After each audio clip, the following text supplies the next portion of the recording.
Hey guys, it's me again. Sorry I've been off for a couple of days. I was going through some stuff, and now that I'm out of it, I'm here to talk about it because I think if it's happening to me, it might be happening to you. And I am very understanding that anything or any message that any of us have to provide is one of helpfulness, I hope. And always know that every message or anything you have within you that is needed to be shared is what is needed at this time, because sometimes we don't realize that withholding our gifts and our messages can be somewhat selfish sometimes, because there's always someone waiting to listen to that message. So please keep that in mind if you're ever stuck or thinking, hey, I have nothing to say. That's not true. Always get out what you need to say and always put it forth to the world, because you never know who's going to be listening. So I'm sorry that I've been gone, but I needed to go through some stuff. And as you know, I'm always trying to analyze what's going on with me. So I would say last week, if you guys watched my video, I had spoken with God and Archangel Sandalphon. And I was given this idea that there was going to be some tests that were coming back around. I personally went through this. And I'm hoping it's the last time I have to do this, but it brought me to this headline of what I'm going to talk about today. That in times of our lives, like I've talked about beliefs before, right? But I want to talk about the stories that bind us. Because a lot of us live in this day and age living with these rhetorics that play in our mind, not all the time, but a lot of the time, that are limiting beliefs or stories that bind us to certain actions. So I want to discuss this. I want to open this up because a lot of people don't even notice that this is happening. So for example, I'm going to explain what they are, okay, and where they come from, and why analyzing them is important. And I'm also going to give you my personal story, and maybe you guys can kind of deduce where my train of thought is coming from with this whole stories that bind. So a lot of us get these stories from our childhood, and they start off there. And the thing is too, when a lot of people say, what's a generational curse? They actually think it's something like a hocus pocus alakazam type of thing. And it's not. I want to make that straight. Sometimes these stories that bind us, and if we're able to break those stories that bind us, can actually be the breaking of a generational curse. And why it's called a curse is because you will follow the same trajectory, you will follow the same pattern as your predecessors, as your ancestors, let's just say. And I personally was going through that in these last days. It was a test that, Father God had said was going to come back around, and I was put up against one of these stories that bind, and I had to analyze it and break it down in order to unravel it. And once you can unravel it and dissect it, you regain power over it. So please follow along. So it's things like you need to work hard to succeed. That could be a story that binds you. You made your bed, now you lie in it. That's another one. Only those that went to school succeed. People like us don't get nice things. Okay? I'm too old to do this, or I'm too young to do this. I have to do everything in order for it to get done. Okay? Or it's your bear to cross. These are examples of stories that bind. Okay? A lot of us carry these mottos and we don't even know why. Okay? We don't know that it was somewhere in our childhood that some adult or some other person said this to us. It stuck with us, and we've carried that motto, that story throughout our life, and we've declared that as the ultimate truth. And because we've declared it as an ultimate truth, a truth within ourselves, we actually act according to the story that bound us. So why this is so important is that when you are faced with one of these stories, right, or a decision that you need to make based on one of these stories, you have to figure out first and foremost, who told you this story? Who told you that you had to do this? Okay? You must figure out where the source is, okay? And once you can figure out who told you, you can actually do a little more analysis, which is very, very important. Now, I'm going to give you an example of what happened to me, because honestly, you guys know I'm always sharing my life. I'm pretty transparent, and I can only show you through my examples where I get these ideas from, how I cultivate them. And, you know, there might be other people that have different ways of doing it. I'm not as eloquent. I actually like to use my life to show people what I mean. So, for example, when this test came back, the test was my ex one more time. I think I told you guys how he got deported. I think I told you guys how he's in France now. And basically, I had not heard from him for a very long time after he had defaulted with my son, not provided anything for Christmas, and then decided to get engaged in the Eiffel Tower and blasted all over Facebook. So I was going through some turmoil because I was very upset by the way he treated my son. And that was my line in the sand with him. I've had many lines in the sand, but this one was the ultimate. Because I have gone through, you know, if you guys saw my videos in the past, you guys saw how I tried to turn the other cheek, you know, maybe 9-10 months ago when things got very hairy for him. I tried my best, but in this season, in this age, in this time frame, this is where we start closing doors. Like I had said in previous, God is giving us some tests, retests, so that we can maybe close doors. We can finish cycles. And I truly feel like this is what I was put up against again. So this guy comes out again after all the torture, all the misery he put me and my son through. For the final straw, he goes and tells me that I'm abducting my son. Okay? So I basically am getting lashed out at again, and he's trying to gaslight me. He's trying to get my attention. He's trying to get me to speak to him. Now, in past, I had this story that bound me. It was a story that was passed on by my mother. It was a story that was passed on to my mother by my grandmother, and I wouldn't put it past my great-grandmother being the one who started it. And that story is, it's your bear to cross. You made your bed, now lie in it. So, because my ex, there was this story all the time in my mind, like, oh, but he's the father. Oh, but he's the father. Oh, but he's the father. I kept going back to that storyline, and I kept telling myself that this is why I suffer. This is why I bear this cross, because he's the father. And the thing was that if you look at John chapter 4, verse 34, when Jesus is talking, he says, my meat is to do the will of that who sent me. And he's referring to his Father, Mother, God. He's referring to that our job here on the planet is not to be of others, but to be of service to God and service to ourselves. That's why we need to break these stories. So I said to myself, I was in so much turmoil because it's different. This situation is not just hitting me, it's hitting my son. And by all intents and purposes, the truth that I kept coming to was that this man is not a good representation of a father. This man is no good.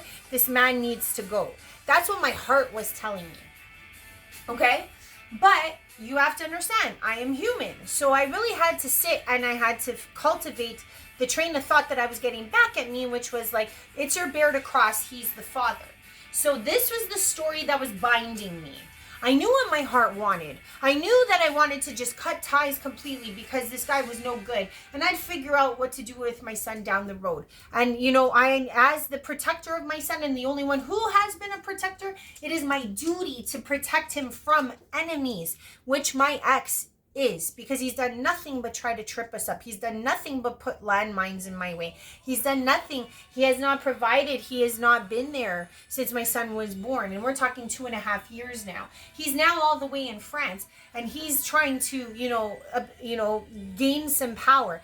The only person that's giving him power is me. Because if I shut the door, he has no access. And you got to remember, with narcissists, you can never give them any oxygen to breathe. Because the minute that a narcissist gets any of that oxygen, they're going to grow bigger and bigger and bigger. So that's a note to all of you dealing with narcissists. It's better to just cut them at the knees and get over it. But as I digress, I told you that this is a story about looking at these generational binds. Okay, so my mother was the one who told me this line. I kept saying to myself, oh, but he's the father. Oh, this is my cross to bear. He's the father. So I did exactly what I'm telling you right now. I sat there and I said, who told you, meaning me, that I had to do this? Who said this? You're like looking around. You're like, who told me I got to do it? Who told me? So I thought about it and I was like, well, my mother. My mother told me that I had to do it. You know what I mean? Like, this is something that I heard my whole life. This is something that I even heard in my own life story, and I'll share a little further so you guys understand what I mean. My mother stayed in a horrific, and I mean horrific, relationship with my father for many, many years because of this exact same binding story. Okay? So when I was growing up, my dad was not a good man, and my mom stuck it out. My mom was the breadwinner. My mom did everything for me, and this man just leached off of her and basically drained her of all her goodness and her soul.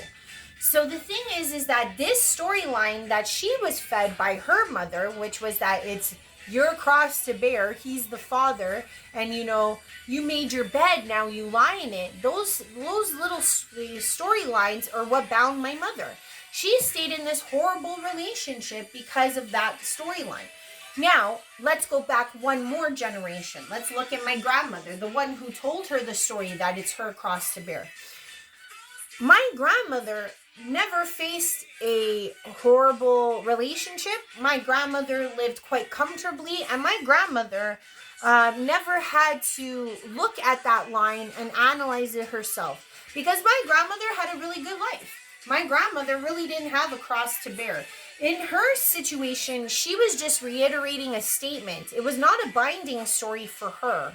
But she did not realize that by reiterating that story over and over and over and over again to her own children, that they would adopt it.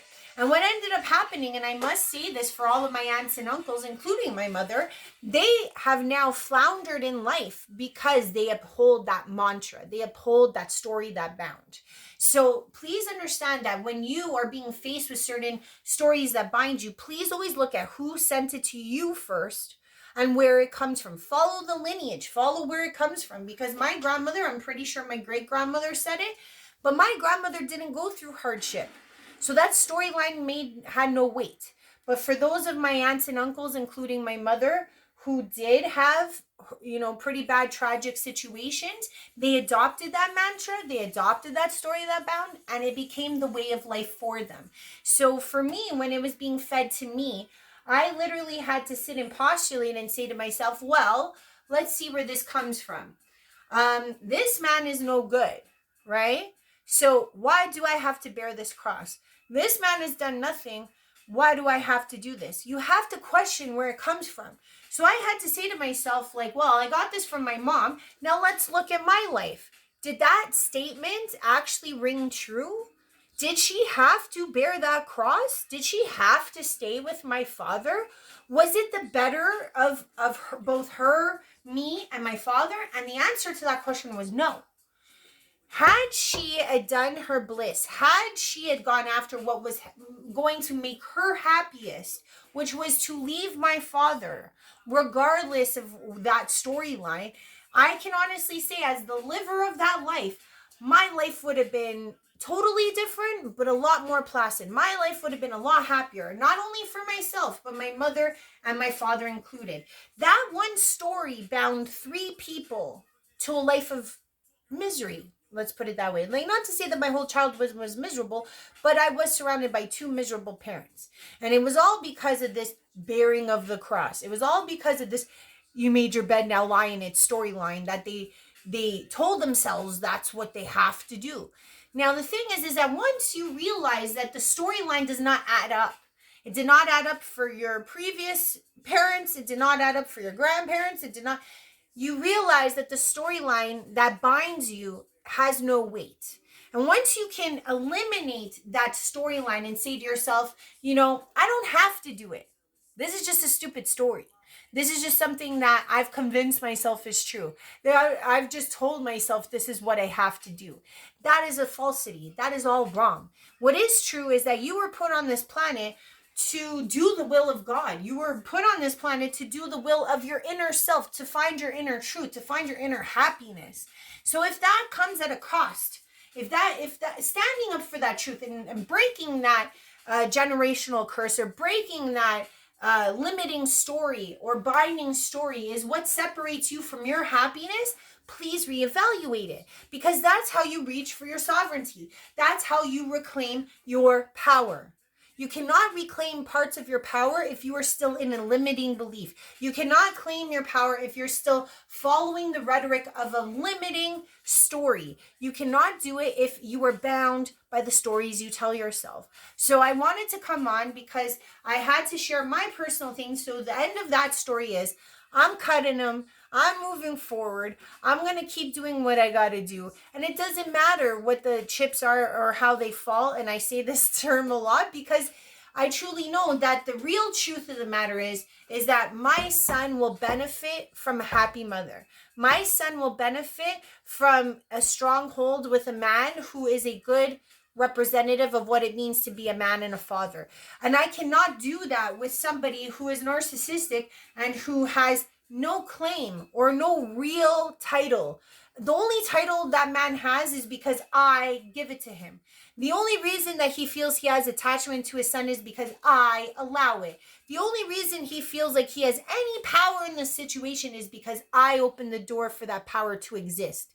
If you're in a similar situation, doesn't matter if it's with a family member, a coworker, a boss, a sibling, or even your partner, or maybe you're the baby mom or the baby dad or the wife or the husband, whichever way you want to put it. In this life, we are only here to do God's will. We're only here to do the will that makes us whole, that heals us, that brings us forward. And we can't do it when we're listening to these rhetorics that we've told ourselves for a time, not just our lifetime, sometimes generationally.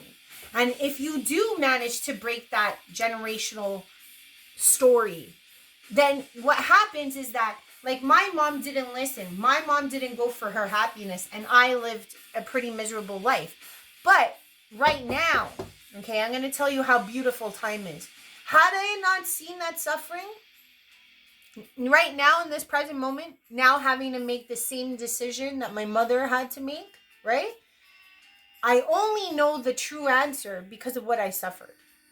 So when people say to themselves, like, woulda, coulda, shoulda, oh, if I could change this, if I could change that. No, I truly think that everything we go through develops us to a point so that when those same tests, when those same decisions, when those same things are put in front of our feet, we will know what to do. Had I had a halfway decent life, or if things had changed, I may not have known what to do at this present moment. I wouldn't have had the background or the reality check to understand why that statement was false. Because it wasn't just me looking at my mother, it was me looking at my aunts, my uncles, all of them that suffered through horrible relationships and fed into that same storyline that bound them. So sometimes it's like life may not make sense all the time. And sometimes in retrospect, we start to see things that we realize the lessons are for us and not against us. And in this instance, all of my lessons from my childhood taught me at this very moment what was the right way to go, what was the true story, and what was going to give me back my sovereignty.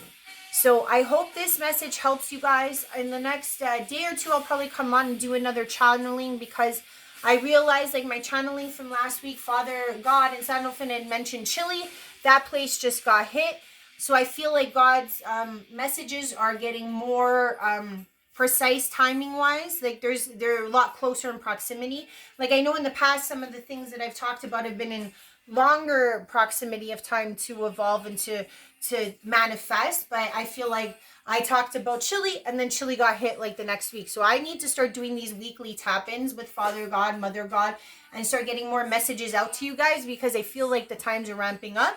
And it's my job to be a messenger for the masses. I'm not saying that I have masses yet, but that's how it starts and that's how it grows. So I will be doing that probably tomorrow or the following day. But I do love you guys. For everyone who subscribes, I love you lots. Don't let these limiting stories be your defining moment. You can always change. You can always make the story something else. You can break that curse and you can start a new path for the next generations to come. Love you lots, guys. Stay blessed.